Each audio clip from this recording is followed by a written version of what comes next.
Hello and welcome to the podcast. Today I'm going to be talking about closure. Now, this is really impromptu today, but I had a really powerful conversation about closure there recently, and I just wanted to get my thoughts out now while it's still fresh in my head. So, what's your thoughts on closure? Is it necessary, or do you believe is it overrated? What's your actual experience of it? And my own personal thoughts around it or is that it's overrated. I think it's overrated as fuck, to be honest. I think it puts people in a lot of compromising situations sometimes, seeking closure. And that's very different from actually looking at closure as being something that can be cathartic and can help people move on. I think the ways we go about seeking closure can sometimes be quite destructive and can actually put us back, and cause more pain and delay the actual healing process. Slightly different conversation, I know, but just worth pointing out. And I think, when people come out of a relationship or something goes tits up, and they're seeking that sense of closure. And I do want to talk about closure specifically on relationships. I should have mentioned that at the start. I think there's like a denial or a lack of acceptance around the relationship actually ending, the inability to move forward because there's certain parameters or things that need to be in place for them to move forward. Um, sometimes people are just unable to accept that it's over. They're seeking contact, they're trying to find hope that things could maybe be resolved or move forward, that they can get some sort of validation or understanding as to why things went wrong, or why somebody maybe acted the way that they acted. I think do you know what? I feel like I could go around in circles with this conversation because I've got so many thoughts that are going on in my head. So I'm just going to speak out loud. So initially, what I wanted to kind of talk about in context is people that maybe have had a relationship end and there's been a passage of time. Now, we'll not put a specific label of time on this, but say there's been a substantial amount of times passed, and now they're still thinking about this person, they're still thinking about unresolved aspects of what was going on in the relationship. And say hypothetically the relationship ended because things weren't working or there was problematic dynamics at play that were very obvious in hindsight, but that this emotional connection still there, this need for them to give you something for be able to put it to bed, to make peace with it, to be able to move forward. And I think sometimes there can be a whole host of things that's going on. You may have put this person on a pedestal because of how they look or their status or how they made you feel, or maybe the sexual chemistry was very good, the physical connection was good, or maybe it was just a sense of safety or familiarity that was there during that period of time in your life. You might be seeking their validation still, you might be seeking their approval, or maybe even exploring closure could be that you want to prove something to yourself, that you've grown, that you don't need them, that you'll see them differently now the next time around. Maybe you're curious to see if there's something still there between you, or maybe you're doing this from a place of spite to kind of show them everything that they're missing, that you're doing so good without them, and you know, look at what they could have had, kind of thing. And that's giving you a sense of control and a sense of power. But really, are you out of integrity? What's it costing you to go back into that cycle? And I mean, it's going to create some degree of drama. It's going to create some degree of upheaval in your life. And what's underneath this? Are you looking for attention? Are you looking for desire? Are you looking to be desired? Is the risk, the excitement, the reckless abandon of going back into a situation that's not goofy? Maybe this person's the bad boy, bad girl type. I don't know, but sometimes it's worth exploring what comes up that prompts these thoughts to take that action, to even give somebody that opportunity to be in your energetic space again. Sometimes it can be nostalgia, and I think like whether people want to acknowledge this or not, even being back on that dance with that person, that person having access or the ability to communicate with you, it is going to, on some level, make you revisit the pain and grief attached to the loss. On some level, you'll be reflecting on what was, what could have been.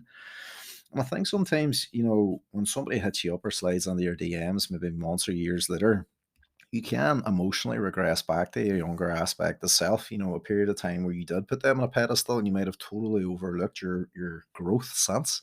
You might have went into therapy, you might have been coached, you might have had a lot of positive changes and overcome a lot of things, had other relational experiences since with different people. But that part of the self that was still seeking that validation, that attention, that feeling of enoughness from that person might become activated. And I think that can be very dangerous at times because it can pull you back on that dance. You can ignore the red flags. You might try and make this make sense for you to maintain and indulge the fantasy that things could potentially be different. And I know that sounds a bit harsh, and it's not true in every context and case, but I see it a lot. I see it a lot online. I see it a lot with people that I know. I see it a lot in clinical work. And I think like when you know that something's done truthfully, and you know truly it can't work because the person's showing you who they are, or the impact of their behavior on your life at a point in time was so intense, you have to close all the doors, lock all the doors, close all the windows. Don't give them an avenue for access, because if they can access you, they can influence you, they can remind you that they're there. And that's how they pull you back into the dance. You can't give them the opportunity to be back in your awareness, because then that is what's going to pull all this back up. And look, if you are genuinely thinking about entertaining this, despite knowing that this is a problematic situation, despite knowing the impact that this has had on your sense of self, your self esteem, or if you think, even if we hypothetically float this, like say maybe you're going to convince yourself that they're different, sit with these questions. What's changed? What's actually changed? What's changed with you? What's changed with them?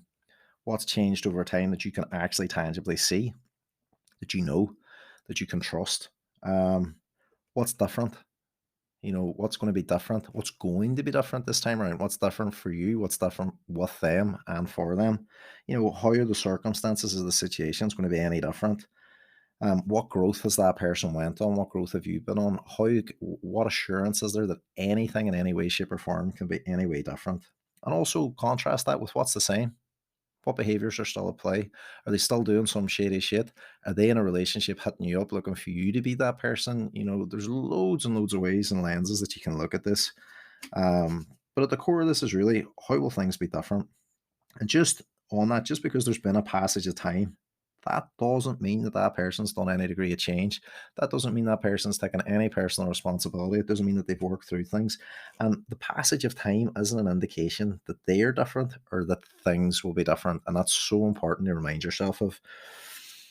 So again, I'm just thinking out loud. I don't know that there's going to be a really coherent structure to this, but I really hope that I can get all my thoughts out and that it'll make sense for somebody that's listening to this, that's going to be very relevant for them.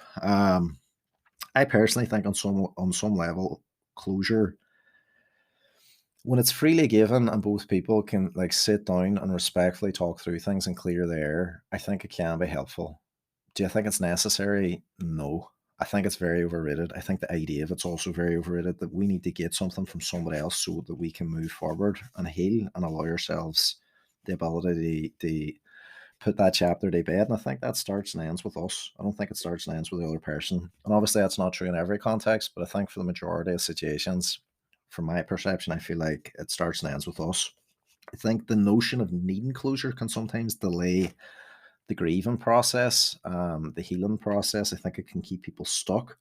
And I think underneath that's a real sincere need to feel heard and they feel understood and they communicate their aspect of their experience, what that meant for them, what it taught them, the pain that it caused, and maybe needing that sense of validation. But just because you need these things and particularly want those things or expect those things from the partner or the relationship that's ended, doesn't mean that they're going to give it to you. Sometimes they could shift blame onto you. Sometimes they can say some shit that makes it 10 times worse. Sometimes they can actually inflict more pain even by being in that space with them. And I think that's why sometimes, wanting that explanation or that catharsis or that, space to clear there isn't always helpful. Um, and I think like attending to yourself, being in the grief, feeling what needs to be felt without the judgment is so important. For some people, being in that situation is really just to set the tone, just to take ownership of their feelings, just to be able to say, look, it's not about them telling me something or about them validating me, but it's me freeing myself from that dynamic to be able to tell them, look, this is the hurt, this is the pain, this is why, to set a tone, to set a boundary, to let them know so that they give themselves a catharsis through the actual act of being in that space to tell them those things. And I don't always know that that's helpful, but sometimes it can be, and sometimes I think it can also be a barrier to moving forward and healing. And it just depends on the person, depends on the context and how they're making sense and meaning from the loss, how that's impacted on them, what's changed in their life. And sometimes that can be very empowering in the moment because it's being driven from a place of anger. But then maybe when that anger is discharged, all the other emotional upheaval starts to come up, the sadness, the disappointment, the frustration, the grief, the loss, the pain, all that stuff can come up. And I think for those people that are entertaining potentially going and speaking with somebody, if that comes up, if you're going to have this sit down with an ex partner or whatever it is, you know, try and look at your blind spots. Like, are you agreeing to meet them in a compromising position? Are you going to go and meet them in their house, for example? Look at it from this perspective. If this is coming from an underlying need to be wanted, for them to see you, maybe want you again, maybe you're buffering a fear, loneliness, or it's just missing aspects of what was, hearing them, seeing them, being around them. Maybe you were the cause of the relationship breaking up. There can be an element of this that's not good for you either, and even agreeing to be in some of them compromising situations can pull you out of integrity and can actually put you back on your healing journey. And it's not allowing you to take responsibility for taking care of yourself. And again, you're putting that power for you to move forward back in their hands.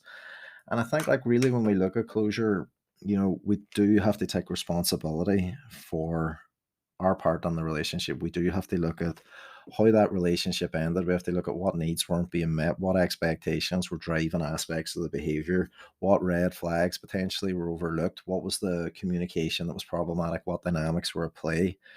Did you deny or ignore any realities or truths about who this person was or how things were playing out? Or maybe you might have been the catalyst for the relationship ending, and that's also sitting with your blind spots and your actions and your choices. And that is the part about acceptance. It's about actually just recognizing, like, there was parts of this that I was, to blame for. Sometimes we seek that contact because we're still in denial that it's truly over. We're still holding on to hope that we can get back or that things will be different this time. And part of that is wishful thinking. Part of it can actually be denial. Part of it can be a fantasy of who you think they could be if only they would just change. But the change has to start with you. You have to recognize that they're showing you who they are. Um, you might want them to validate the pain of the breakup. You might need them to accept that they were the bad guy for you to move on. That might not fucking happen. They might need not even acknowledge that they did anything wrong. They might actually justify that they were right for doing what they were doing. Um, Seeking something from them that they might not give you, in terms of a justification or an explanation as to why they make this make sense for you, might not happen. It can keep you stuck, and it might frustrate you. It might blow your fucking mind the reason that they tell you that it's over, or why it needed to end, or why they acted the way that they act. That might cause more problems than it actually solves. For some people, it's just, again, as I mentioned before, being in that energetic space, you know, not being fully ready to let go of the energetic tie to that person, the comfort of being anywhere near them or being around them, especially if it was a breakup that you didn't instigate or, kind of came out of nowhere.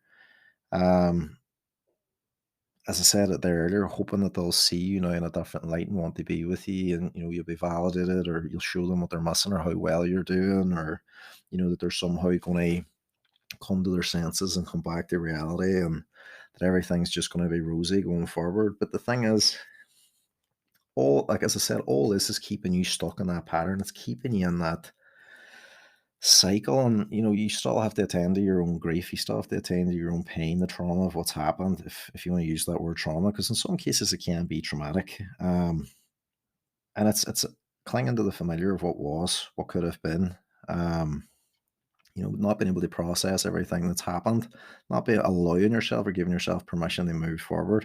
And that's what I'm saying. Like, you do need to feel what you need to feel. You need to do so without judging it. You need to see that this is a relational experience. It's not a failed relationship. It's not, it's a part of your life. You're going to grow from it regardless. It's going to teach you something about yourself. It's going to teach you something about that person. It's going to teach you something about relationships in general. And again, there's no timeline for being over something, for healing.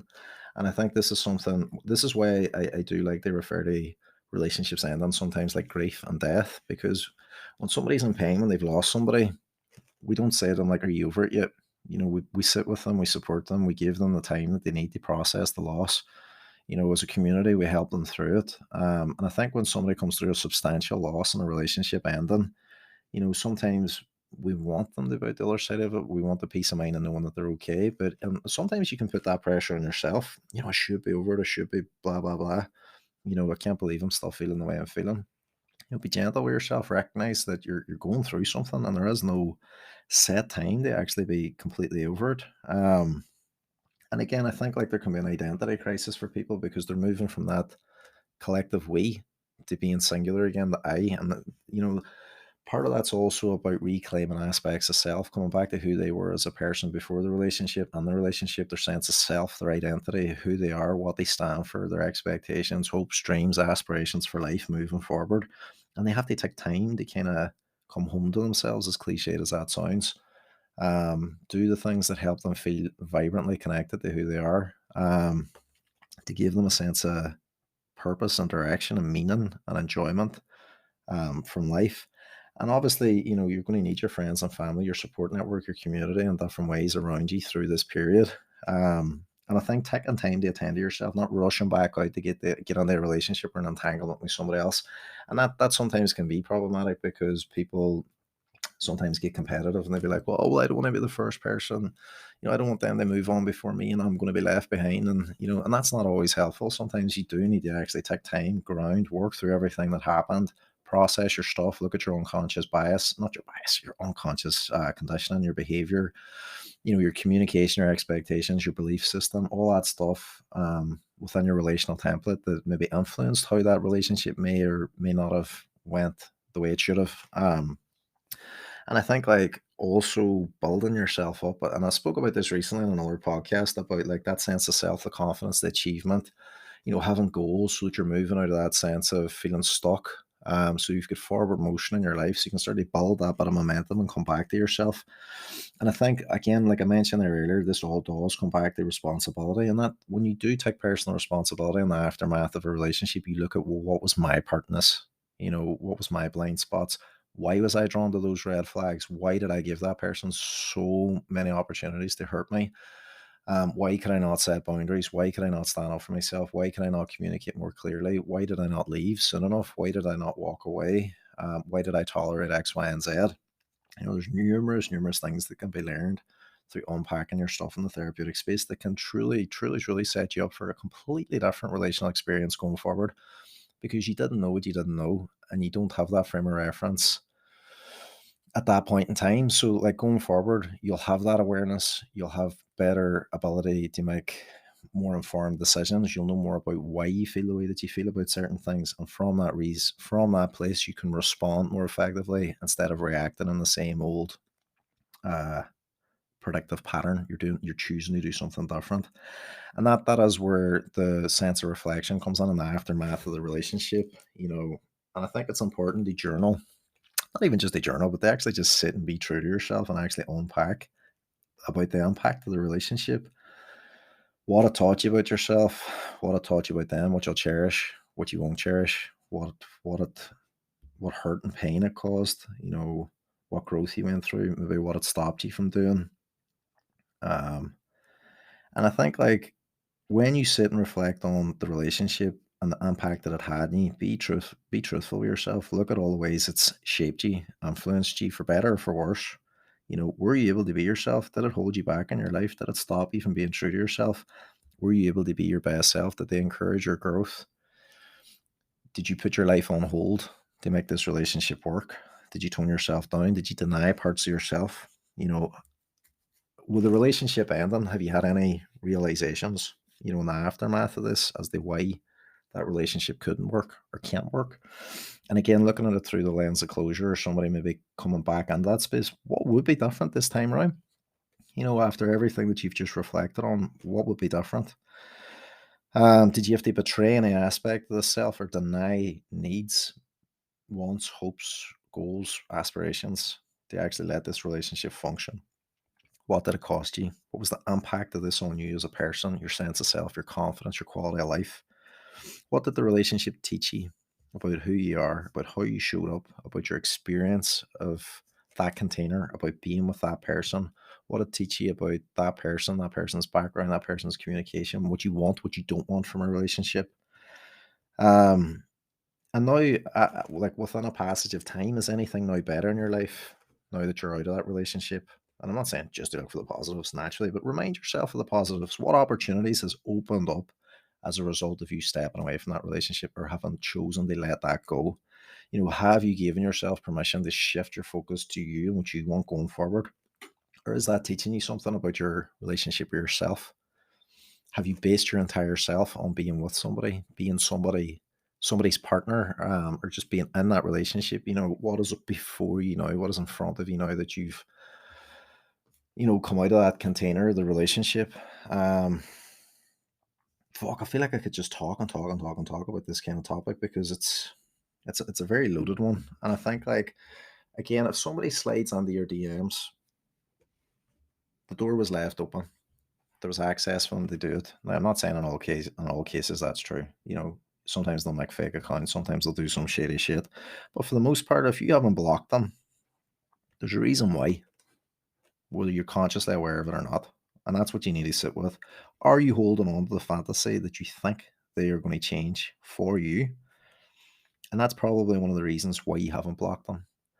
And if you are responding to their DMs, and if you're allowing contact, what do you think is going to happen? What do you think is going to be different? You yourself need to acknowledge that you are the only person that can create change in this relationship. The change has to start with you. The change has to start in that dynamic. If it was problematic then and there was multitude of red flags and maybe toxic elements of behavior, why are you consciously choosing to engage in that cycle again? Why are you participating in the circus and letting them take what they want from you, whether it's your time, your energy, physical connection, or whatever the fuck it is? Why are you participating in that circus? You need to acknowledge that you have so much power and so much that's under your control if you would open your eyes and look at it in that way. You know, don't let them have access to you. Don't engage in the conversation. Don't revisit that old painful traumatic cycle. Attend to yourself, do the work, allow yourself to grow. And I know, look, some people are going to be like, oh, it's easy for you to say an X, Y, and Z, but like I'm looking at it from the place of personal responsibility and the choices that you can make. Don't give yourself the option. Don't give yourself the option of going back into that space if you know in your heart 100% nothing's different.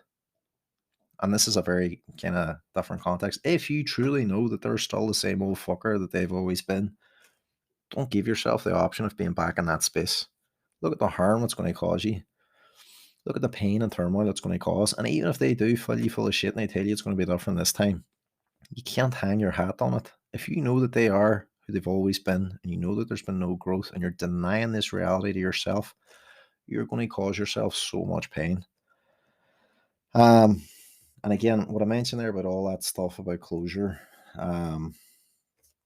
and why it takes on a certain meaning and significance for people, that can influence your decision making. It can influence why you might entertain somebody and give them another opportunity to explain themselves, or and again, I think if you're working on yourself and you have a high sense of self-worth and a high sense of self-esteem and you're going through that growth, I do still think at times people can be hit with those blind spots where somebody's come in and the universe is testing them and they're like, did you learn your lesson? you know Here's this person I'm going to use for your character development here. They test you, they test your resolve, they see if you've actually grown. And I think, like, again, what I mentioned there about regressing to an earlier emotional state can happen. I think people can be blindsided by that and find themselves slipping into those dynamics. And I think it's so important that if you catch that, to remind yourself of everything that we just spoke about, as to why these things can take on that significance. And look, this isn't to say that people can't reconnect with somebody and they can't, maybe they went out and they've broke up and they've got back years later, months later, I don't know, and things have worked out like that. That's, of course, that's plausible. Of course it's possible. But I do think the criteria of what I said there earlier has to apply. Like, what's different? What's changed? What assurances of growth and respect and safety and trust and all those things that need to be there? How can we see that that's there? And that's why I'm saying, if you're looking at it through the lens of, I know that this person is still who they are. I know they're still a fucking walking red flag on two legs, but I'm going to fucking go along with the rodeo for the crack. I'm going to put a blindfold around myself and run through the fucking red flag parade. Like, you're causing your own suffering in that scenario. And I think even if it's for a fleeting moment of attention or being desired or being needed or being wanted, or, even a fleeting moment of connection, it's like drinking from a poisoned cup, and it's going to cause you more harm than good. And you have a duty of care to yourself, to take care of yourself, to show up for yourself, to hold yourself to a higher standard and regard for yourself. And I think when you can identify that this pattern is happening again, that this person's sliding in to test the boundary, see where the line is, and you can walk away from that and you can stand firm in your decision and you can take care of yourself despite feeling all those feelings and feeling that pull, and about learning that this could be coming back to attachments, it could be coming back to conditioning, it could be coming back to other things that you're maybe not at the forefront of your mind, and choosing not to go there. Despite all that, I think that's massive. And I think, people should be so proud of themselves when they do that and they show up for themselves and they go, look, I'm not today. I'm not going back down that road. I know the pain that's at the end of that road. I know that I'm going to be used and discarded and demeaned and degraded. And I'm just going to be another person. They fill a hole for this person. And that's, I've worked too hard myself to allow that to happen. Um, and I know that was a bit of a rant, and a bit disconnected, but I hope somebody listening to this will take something from this. They might be able to share it with somebody that's going through this at the minute, maybe that has those doubts, and I think some of these questions are maybe worth sitting with and reflecting on. And I think, as I mentioned, being in a therapeutic space where you can sound your thoughts out without judgment is important. But I think, again, what I was saying there earlier, look, it's normal to have these conflicting feelings and try not to judge yourself for going through a very human experience. But look, take that responsibility for the choices that you make. It all starts with a decision. Like, I can decide to go and see that person. I can decide to be in their space. I can decide to let them contact me. But there's a part of me that knows that that's inevitably not good for me. There's a part of me that knows that that's going to pull me into a dance that I might not have the willpower to walk away from. But what I can control is I can close the doors and lock the windows and block them, because I know in my heart I'm done. I can choose not to show up to those places that they're going to be in. I can choose to take care of myself. And I think that's at the core of it. It starts with a decision. So I'm going to leave it at that. I hope that helps. I really, really genuinely do. And I just want to say thanks. Thanks so much for listening. And for all the messages, that you have sent on social media saying that this has helped. And, I'm just buzzing that I've got another platform that I can talk about these things, because I'm very passionate about it and I love the work that I get to do with my clients and obviously the community and social media as well. So I just want to say thanks so much for your time. Thanks so much for listening. And I hope that helped.